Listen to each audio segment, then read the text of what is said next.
moved into a small apartment in the city to start fresh, leaving my old life behind. At first, everything was normal. But one night, I found a Reddit post in our True Scary Confessions titled "Neighbors Know More Than You Think." It described an apartment just like mine, the layout, the peeling paint, the crooked picture on the wall. My heart skipped. It was my apartment. The post continued, describing tiny details no one could know. How I left my shoes by the door, the exact angle of my desk lamp, even the mugs I drank from each morning. I laughed nervously, thinking it was coincidence. But as I scrolled, the username vanished, deleted. No comments, no trace. My pulse quickened. Someone knew everything about me. Someone who shouldn't exist. That night, I heard soft tapping on my window. I live on the 5th floor. No balcony. No way someone could be outside. I froze. My phone buzzed. A Reddit notification. A message from a new account. Do you see me? I spun around nothing. The air felt heavy, almost alive. My heartbeat echoed in the silent apartment. I didn't know who was there, but I knew I wasn't alone. Sleep was impossible. Every shadow looked like movement. My laptop pinged again.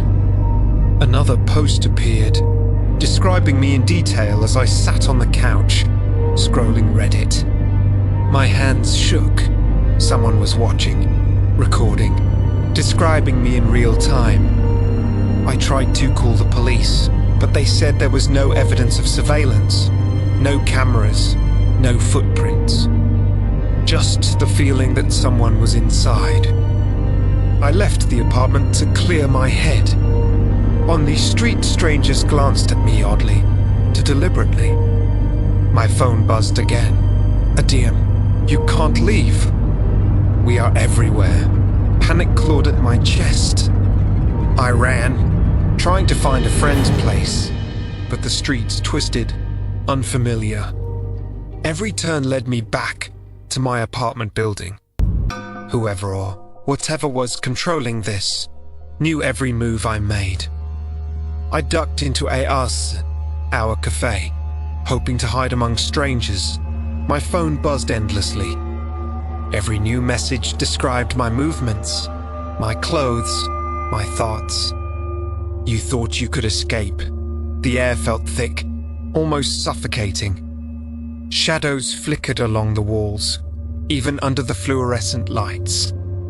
I couldn't tell if someone was watching or if my mind was finally breaking. I tried deleting the Reddit app, blocking every new account, changing passwords. It didn't matter. Each new account seemed to appear instantly, messaging me in real time. Details of my day appeared in posts, which bus I took, which cafe I hid in, the route I ran. Someone or something was tracking me everywhere. My sense of reality started slipping. I couldn't tell friend from foe. I ran back to my apartment late at night, desperate to grab my belongings. The door was ajar. Nothing stolen. Nothing missing. Just the faint smell of cold metal and something acrid I couldn't place. My laptop pinged a notification. A post titled "Finally Home" displayed a live feed my living room, exactly as it was moments ago. I wasn't imagining this. I was being watched. I grabbed the feed and tried to trace it, but every tool failed. My internet behaved normally, yet the stream updated in real time. Then I noticed something worse. A figure standing in the corner of my living room, pale, shadowed, almost humanoid. The Reddit post updated again. Say hello. My phone vibrated violently. I wanted to scream, but my voice caught in my throat. I had nowhere to hide. I packed a small bag, desperate to leave, My hands shook as I stuffed clothes inside. The figure didn't move, yet its presence pressed down like gravity. Reddit pinged again, leaving so soon. The words were typed by an account I'd blocked hours ago.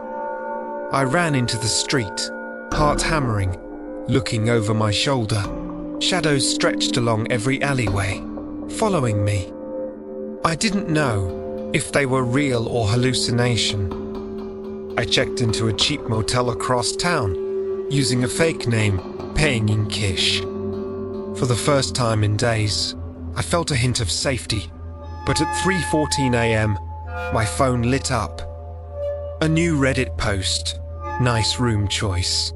A photo appeared at my motel door, taken from just outside. My stomach dropped. I lunged to the window. Nothing. No footsteps. No shadows. Just silence, thick enough to choke on. I barricaded the door with a chair. My breathing grew uneven. My hands trembled non-stop. I opened the Reddit thread again. The post had updated, let me in. The motel door handle twitched. Softly at first, then violently. I backed away, clutching my phone like a weapon. No one screamed outside. No footsteps. Just the handle shaking on its own, like something was testing my fear. Suddenly, the shaking stopped. Silence. Then message checked my blood eyes. I turned slowly toward the bathroom. The mirror was fogged, though the shower hadn't been used.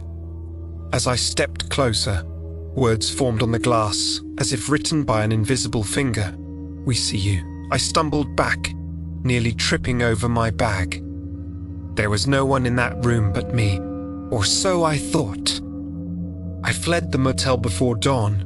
I didn't care where I went. Distance felt like my only chance. I boarded the first bus that arrived, not even checking its destination. People stared at me with hollow expressions, as if knowing something I didn't. My phone buzzed again, but this time it wasn't Reddit. It was a text message from a blocked number. "Look to your left." I froze. Slowly, I turned my head.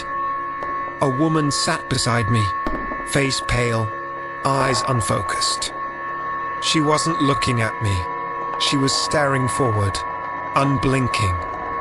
But on her lap sat a phone displaying a Reddit thread titled "Op is finally moving." My picture was the top post. I jumped from my seat, heart pounding. The woman didn't react, didn't blink.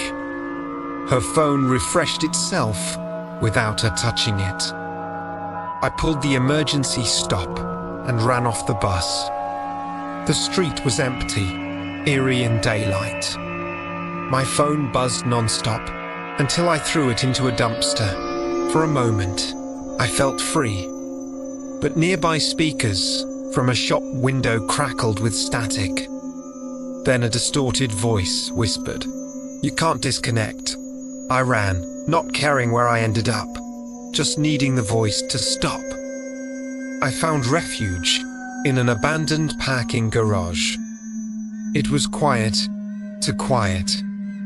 I hid behind a concrete pillar, catching my breath. Then I heard footsteps, slow and deliberate, echoing in patterns that felt unnatural, not human. The air chilled. A shadow stretched across the floor, long and twisted, bending in impossible angles. I held my breath, praying it wouldn't find me. The footsteps stopped. A gentle tapping began, like fingernails on metal. From behind me, I turned. Nothing. But on the pillar, someone had scraped a symbol into the concrete. A wide-open eye. Fresh, dust still falling from the etching. My pulse thundered. Whoever was following me wasn't just a person. It was something that existed between reality and wherever nightmares were born. I bolted out of the garage and into the street. People were everywhere, but they all looked is wrong, face Muglassi. Move Mothin slightly as if puppeteji. As if watching me through someone else's instructions. 1,000 unblinking eyes locked onto me.